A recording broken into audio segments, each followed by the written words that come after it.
Good morning. Aviva life insurance సమర్పిస్తున్న business breakfast షోకి స్వాగతం. Big day for the Indian economy, for the Indian stock markets. ఆర్థిక మంత్రి అరుణ్ జైట్లీ మరొక 2.5 గంటల్లో యూనియన్ బడ్జెట్ 2017 ప్రవేశపెట్టబోతున్నారు. సో చాలా ఎక్స్పెక్టేషన్స్తో రకరకాల గందరగోళ అనిశ్చితి పరిస్థితుల మధ్య పెట్టబోతున్న ఈ బడ్జెట్కి చాలా ప్రాధాన్యం ఉంది. సో ఎప్పటికప్పుడు మనం ప్రతి సంవత్సరం ఈ బడ్జెట్కి ప్రాధాన్యం ఉందని చెప్పుకుంటాం. కాకపోతే ఈసారి బడ్జెట్ చాలా అన్సర్టనిటీస్ మధ్య బహుశా ఏ ఫైనాన్స్ మినిస్టర్ కూడా ఇన్ని అన్సర్టనిటీస్ మధ్య బడ్జెట్ ప్రవేశపెట్టలేదు. మనం చూసినంతలో, మనకు గుర్తున్నంతలో రకరకాల global and local domestic uncertainties, అనిశ్చితి పరిస్థితుల మధ్య ప్రవేశపెడుతున్న బడ్జెట్ కాబట్టి ఈ బడ్జెట్కి ప్రాధాన్యం ఉంది. అండ్ రకరకాల అంచనాలు. సో ఎప్పటికప్పుడు బడ్జెట్ మీద రకరకాల అంచనాలు ఉంటాయి. అయితే డిమానిటైజేషన్ అనే ఒక హిస్టారికల్ యాక్షన్ తర్వాత మనం ప్రభుత్వం నుంచి చూస్తున్న అధికారిక ప్రకటన ఇది. సో మధ్యలో ఒకసారి ప్రధాని నరేంద్ర మోడీ మాట్లాడారు ప్రజలను ఉద్దేశించి, టెలివిజన్ ఛానళ్ళను ఉద్దేశించి. కాకపోతే ఆ స్టేట్మెంట్స్లో మనకేమీ దొరకలేదు. ఈసారి బడ్జెట్ స్టేట్మెంట్లో అయినా, అధికారిక ప్రభుత్వ ప్రకటన బడ్జెట్ స్టేట్మెంట్లోనైనా ఏదైనా ప్రకటన ఉంటుందా? మన జీవితాలను ప్రభావితం చేసే అంశాలు ఏమైనా ఉంటాయా?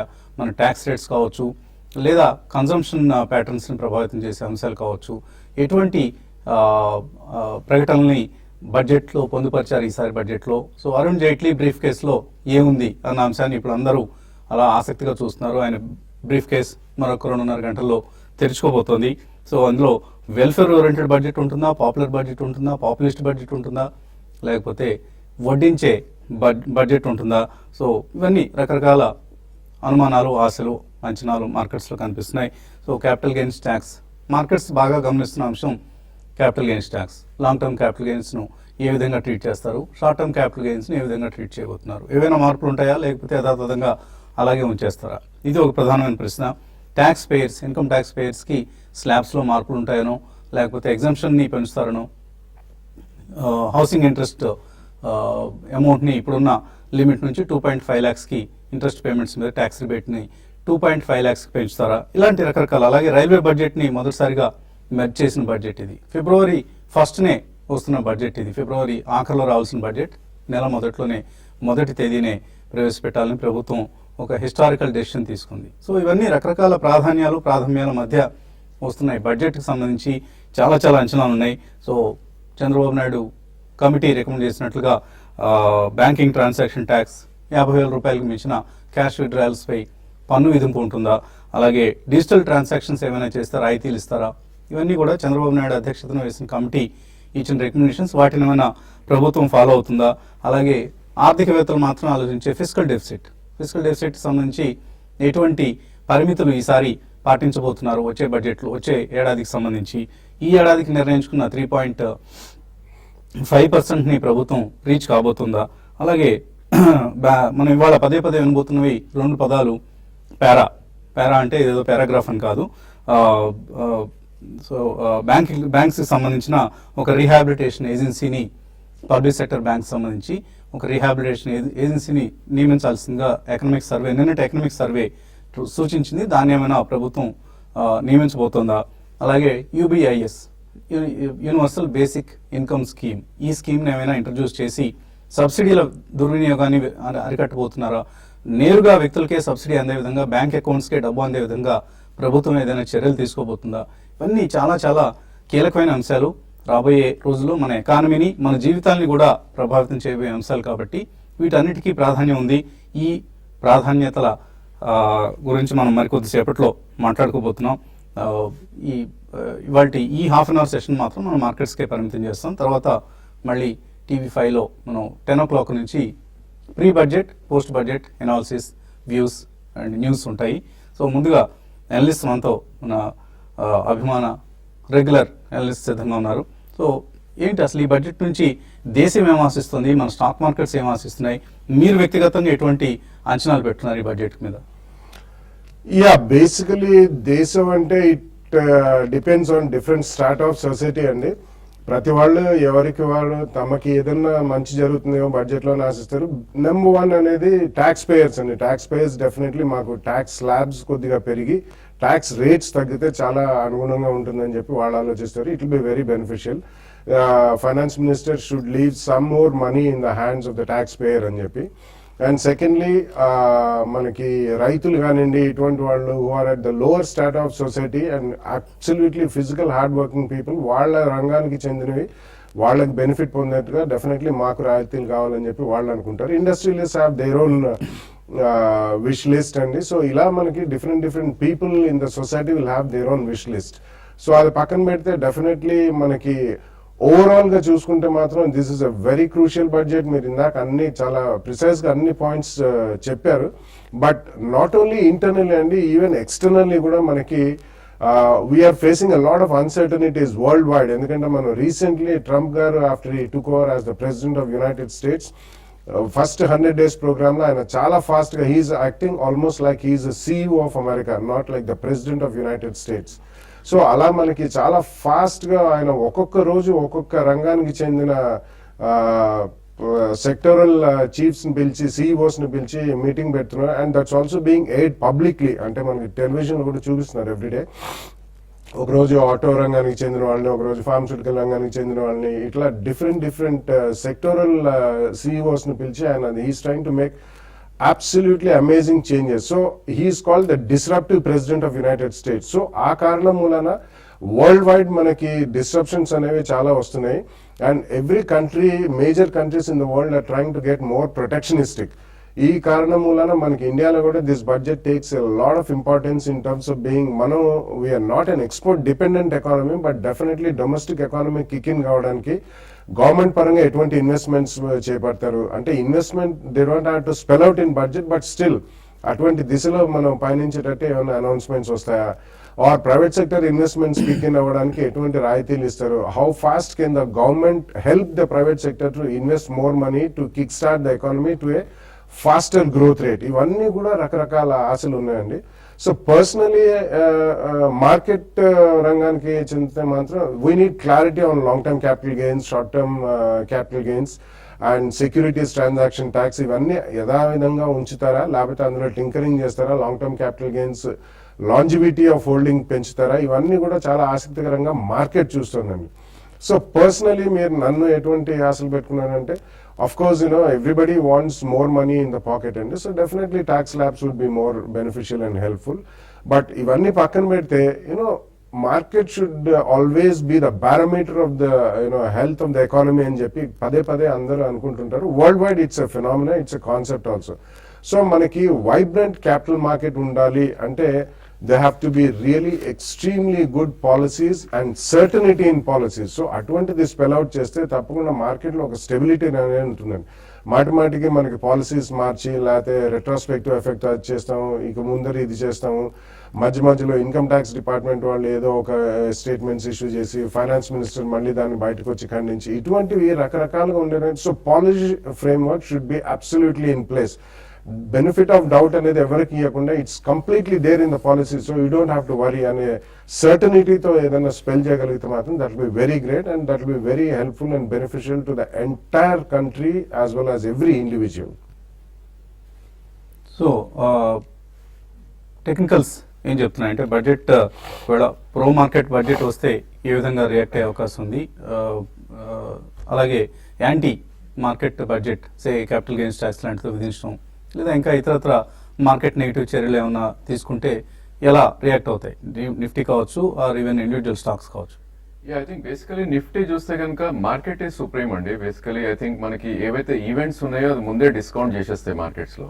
So that's what we seen last 6 days trading pattern చూస్తే కనుక budget probably whatever is the budget, maybe మనకి 200-day మూవింగ్ యావరేజ్ అయితే ఉందో 8342. So I think that's the worst part actually charts ప్రకారం చూస్తే కనుక.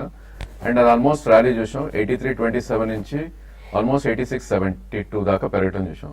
సో ఈవెన్ బడ్జెట్ వర్స్ట్ గా వచ్చినా కూడా ఇక్కడ నుంచి ఐ థింక్ వర్స్ట్ కేస్ లో it can come up to 200-day moving average which is 8342. And I think మొన్నటి స్వింగ్ హై చూస్తే కనుక 8672 ఉంది. అండ్ అదేవిధంగా 8723 అనేది ఒక కీ రెసిస్టెన్స్ ఉంది. ఇన్ కేస్ బడ్జెట్ ఎంత బాగున్నా కూడా probably I think chances 8750 or maximum I think 8800 up side వెళ్ళే ఛాన్స్ ఉంది, అంతకు మించి లేదు. ఎందుకంటే మోస్ట్ ఆఫ్ ద ఫ్యాక్టర్స్ మనకి చార్ట్స్ పరంగా చూస్తే కనుక డిస్కౌంట్ అయినట్టు కనిపిస్తుంది. అండ్ ఒకసారి స్ట్రాంగ్ బట్ వచ్చినాక మనకి బేసికలీ బేస్ అనేది డెఫినెట్లీ పెరిగే ఛాన్స్ ఉంది. ఇంతకుముందు మనం ఏదైతే 82 అండ్ 88 అనుకున్నాం, ప్రాబ్లీ ఆ బేస్ అనేది ఇప్పుడు 84 నుంచి 89 దాకా అప్ సైడ్ వెళ్ళే ఛాన్స్ ఉంది. అండ్ వర్స్ బడ్జెట్ వచ్చినప్పటికీ ప్రాబ్లీ 83 దగ్గర స్ట్రాంగ్ సపోర్ట్ ఉంది కాబట్టి అది బ్రీచ్ అవ్వకపోవచ్చు. ఇన్ కేస్ అది అయినా కూడా ఐ థింక్ ప్రీవియస్ స్వింగ్ లో ఏదైతే ఉందో అది బ్రీచ్ అవ్వదని అనిపిస్తుంది 82.27. సో నా ఉద్దేశంలో ఐ థింక్ వర్స్ బడ్జెట్ ఉన్నా కూడా మార్కెట్ ఒక 150, 200, maybe 300 points next couple of days లో పడితే కనుక I think we should use as a buying opportunity. అదేవిధంగా బ్యాంక్ నిఫ్టీ చూస్తే కనుక ప్రాబ్లీ 18,851 అంటే ఇక్కడ నుంచి ఆల్మోస్ట్ ఒక 700 పాయింట్స్ దగ్గర 200-day మూవింగ్ యావరేజ్ ఉంది. So probably that should act as a very strong support. So definitely even bank Nifty కూడా మనం బై ఆన్ డిప్స్ గా చెప్పుకోవచ్చు. నిన్నటి ట్రేడింగ్ ప్యాటర్న్స్ చూస్తే కనుక ఇండివిజువల్ స్టాక్స్ లో ఎస్పెషల్లీ పిఎస్యూ స్పేస్ లో I think there is some good sell off. Actually Concor లాంటి shares average volume 1 lakh 2 lakhs అయింది, నిన్న 12 lakhs అయింది. సో నా ఉద్దేశంలో స్మార్ట్ మనీ కొద్దిగా ఎగ్జిట్ అయినట్టు అనిపిస్తుంది. ఎందుకంటే మనకి ర్యాలీ అనేది కూడా చాలా స్టీప్ గా రావటం చూసాం. డౌన్ ఏదైతే 7900 నుంచి 8600 దాకా పెరిగిందో probably almost 800 points Nifty rally అయినాక స్మార్ట్ మనీ అనేది కొంచెం డైవర్ట్ అయినట్టు కనిపిస్తుంది. మేబీ క్యాష్ లో కొంతమంది స్మార్ట్ హెచ్ఎన్ఐ ప్లేయర్స్ ఎవరైతే ఉన్నారో వాళ్ళకు క్యాష్ లోకి వచ్చినట్టు అనిపిస్తుంది. సో డెఫినెట్ గా వాళ్ళు కూడా మేబీ 200-250 పాయింట్స్ నిఫ్టీ పడితే కనుక ఐ థింక్ వాళ్ళు పంప్ చేస్తారు మనీ. సో నా ఉద్దేశంలో by on dips with maybe 80-50 కింద స్టాప్ లాస్ పెట్టుకుని. ఇక బడ్జెట్ మార్కెట్ సంబంధించిన అంశాలపై చర్చ కొనసాగించబోయే ముందు, అలాగే మన రెగ్యులర్ కాల్స్, ఈమెయిల్ ఉత్తరాలు తీసుకోబోయే ముందు చిన్న విరామం తీసుకుందాం.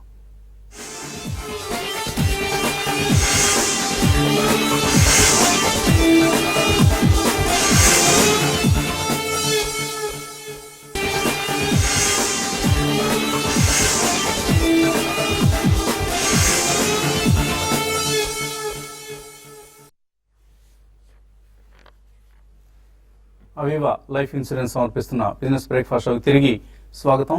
రతన్ ప్రభాపుత్ర అరుణ్ జైట్లీ మరికొద్దిసేపట్లో తన కేంద్ర బడ్జెట్ను 2017-18 సంవత్సరానికి గాను ప్రవేశపెట్టబోతున్నారు.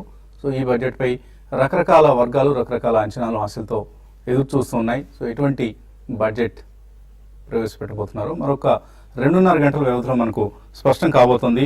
ఈలోగా మన రెగ్యులర్ ప్రోగ్రామ్ కాలర్స్ కొంతమంది లైన్లో ఉన్నారు. మొదటి కాలర్, హలో. హలో, అడగండి. Hello, good morning sir. Good morning. మేము L&T ఫైనాన్స్ 2000 షేర్స్ తీసుకున్నాం సార్ 100 రూపీస్ లో. అలాగే ఐడియా గురించి కూడా తెలుసుకోవాలనుకుంటున్నాం, బయింగ్ చేద్దాం అనుకుంటున్నాం. అయితే 2 షేర్స్ గురించి కొంచెం చెప్తారా సార్? సో L&T ఫైనాన్స్ 100 రూపాయలు కొన్నారు, ఐడియా సెల్లర్ కొనుక్కోవచ్చు ఇక్కడ. I think L&T finance definitely మీరు హోల్డ్ చేయొచ్చండి ఉన్న పొజిషన్. కరెంట్ మార్కెట్ ప్రైస్ 97 ఉంది. సో ఈ స్టాక్ డెఫినెట్ గా అప్ ట్రెండ్ లోనే ఉంది. ఐ థింక్ మొన్న డిమాంటేషన్ తర్వాత 108 నుంచి ఆల్మోస్ట్ 80 దాకా వచ్చి మళ్ళీ అగైన్ బ్యాక్ టు 100-102 దాకా రావటం చూసాం. సో ఈ నేపథ్యంలో probably I think next 6 months to 1 year view ఉంటే కనుక మీరు హోల్డ్ చేయండి. అదేవిధంగా మార్కెట్ కొద్దిగా క్రాష్ వచ్చి ఈ స్టాక్ మళ్ళీ 86 నుంచి 88 వస్తే కనుక మీరు ఫర్దర్ గా కూడా యాడ్ చేయొచ్చు. 1 year లో మీకు 25% రిటర్న్ లో హ్యాపీ ఉన్నారంటే కనుక డెఫినెట్లీ మీరు యాడ్ కూడా చేయండి. అదేవిధంగా ఐడియా చూస్తే కనుక it's only event based run-up చూసామండి. సో దానిలో ఎన్నడూ లేనంత హ్యూజ్ వాల్యూమ్స్ అవటం చూసాం లాస్ట్ 2 days లోనే. సో యావరేజ్ వాల్యూమ్ మనకి 2.7 crores to 3 crores అయ్యేది, almost 10 times of the volume చూసాం. సో ఇలాంటి టైంలో ఐ థింక్ ఈ షుడ్ అవాయిడ్ అండి, ఎందుకంటే ఈవెంట్ ఒకసారి అయిపోయినాక స్టాక్ ఫిజిల్ అయిపోయే ఛాన్స్ ఎక్కువ ఉంటుంది. సో జనరల్లీ దీనికి కీ రెసిస్టెన్స్ అనేది అరౌండ్ 122 దగ్గర ఉంది. ఆల్మోస్ట్ మనం ఆ లెవెల్లోనే ఉన్నాం కాబట్టి ఇప్పుడు అవాయిడ్ చేయండి. ఇన్ కేస్ మార్కెట్ కొద్దిగా కరెక్ట్ అయ్యి అరౌండ్ 96 నుంచి ప్రాబ్లీ 88 మధ్యలోకి వస్తే కనుక అక్కడ మీరు యావరేజ్ చేయొచ్చు, that with stop loss of 78. It's a pure trading stock అండి, ఇన్వెస్ట్మెంట్ కోసం అయితే ఐడియా ఇస్ నాట్ అడ్వైజబుల్. తర్వాత నెల్లూరు నుంచి ప్రసాద్ లైన్లో ఉన్నారు. హలో. హలో, అడగండి ప్రసాద్. హలో. అడగండి ప్రసాద్, వినిపిస్తుంది. సార్, ఈ లెవెల్ బ్యాంక్ నిఫ్టీ సెల్ చేసుకోండి సార్. ఎందుకు అనుకుంటున్నారు సెల్ చేసేద్దామని? అంటే వరుసగా పెరిగింది కదా, కొద్దిగా కరప్షన్ వస్తుందేమోనండి. కరెక్షన్ వస్తుందా, లేకపోతే ఏదైనా బ్యాంక్స్ సంబంధించి రీక్యాపిటలైజేషన్ ఇట్లాంటి మూవ్స్ ఏదైనా ఆర్ ఎన్పిఏ ఇష్యూస్ని అడ్రస్ చేసే విధంగా బడ్జెట్లో ఏదైనా చర్యలు ఉంటే బ్యాంక్ స్టాక్స్ పెరిగే ఛాన్స్ కూడా ఉంది. నా ఉద్దేశంలో ప్రాబ్లీ ఈవెంట్ ముందు యూ షుడెంట్ టేక్ రిస్క్ అండి, బట్ డెఫినెట్లీ మీరు ఐ థింక్ కొద్దిగా స్పెక్యులేటివ్ బెట్ చేయాలి అనుకుంటే కనుక ఐ థింక్ పుట్ ఆప్షన్స్ కొనడం ఇస్ ద రైట్ స్ట్రాటజీ. ఎందుకంటే మార్కెట్ ఈ రోజు ఒకవేళ బడ్జెట్ బాగున్నా బాగోపోయినా ప్రాబ్లీ 200-300 పాయింట్స్ బ్యాంక్ నిఫ్టీలో అప్ అండ్ డౌన్ మూవ్ ఉండే ఛాన్స్ ఉంటుంది. సో నా ఉద్దేశంలో 19,300 పుట్ ఆప్షన్ మీరు తీసుకుంటే కనుక ఇన్ కేస్ మీకు మార్కెట్ పడితే కనుక అడ్వాంటేజ్ ఉంటుంది, పుట్ ఆప్షన్స్ బాగా పెరిగే ఛాన్స్ ఉంటుంది. ఇన్ కేస్ మార్కెట్ పెరిగినా కూడా ఐ థింక్ ఆ పుట్ ఆప్షన్ ప్రీమియం ఏదైతే ఉందో అదే మీ లాస్ ఉంటుంది. కాబట్టి నా ఉద్దేశంలో 19,300 పుట్ ఆప్షన్ ని మీరు బై చేయండి. తర్వాత చీరాల నుంచి సురేష్ లైన్ ఉన్నారు. Hello, good morning sir. Morning. అడగండి రెండు సురేష్. స్టాక్స్ అండి. టిఐఎల్ ఒకటి సార్, టిఐఎల్ షేరు ఒకటి, అలోక్ టెక్స్టైల్స్. ఏదైనా బడ్జెట్ లో టెక్స్టైల్ కి సంబంధించి గుడ్ న్యూస్ ఏమన్నా వస్తుందా 1 year హోల్డ్ చేయడానికి? అలోక్ టెక్స్టైల్ ఒకటి, టిఐఎల్ సార్. సిఐఎల్ అంటే కోల్ ఇండియానా? టిఐఎల్ ఈపీఎస్ బాగా 180 రూపీస్ దాకా ఉంది, 10 రూపీస్ షేర్ అది. ఓకే. ఐ థింక్ మీరు చెప్పిన రెండు స్టాక్స్ ఇస్ నాట్ అడ్వైజబుల్ అండి. ఎందుకంటే టీఐఎల్ చూస్తే కనుక ఆగస్ట్ 2015 లో ఆల్మోస్ట్ 800 రూపీస్ ఉన్న స్టాక్ వర్టికల్లీ క్రాష్ అవుతూ అరౌండ్ 214 దాకా రావడం చూసాం. వాట్ ఎవర్ ఇట్ ఈస్ అండి, ఈపీఎస్ బాగుంది అదన్నా కూడా స్టాక్ ఇంత పడదు. There might be some other reason. So నా ఉద్దేశంలో ఈ స్టాక్ మీరు ఎంటర్ కాకూడదు.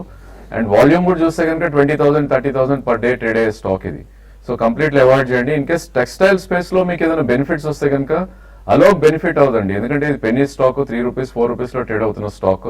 సో ఇట్లాంటి స్టాక్స్ కి అట్రాక్ట్ అవ్వకూడదు. నా ఉద్దేశంలో ప్రాబ్లీ టెక్స్టైల్ బెనిఫిట్ అవుతుంది అనుకుంటే కనుక మీరు ఫ్రంట్ లైన్ స్టాక్స్ లో ఉండాలి.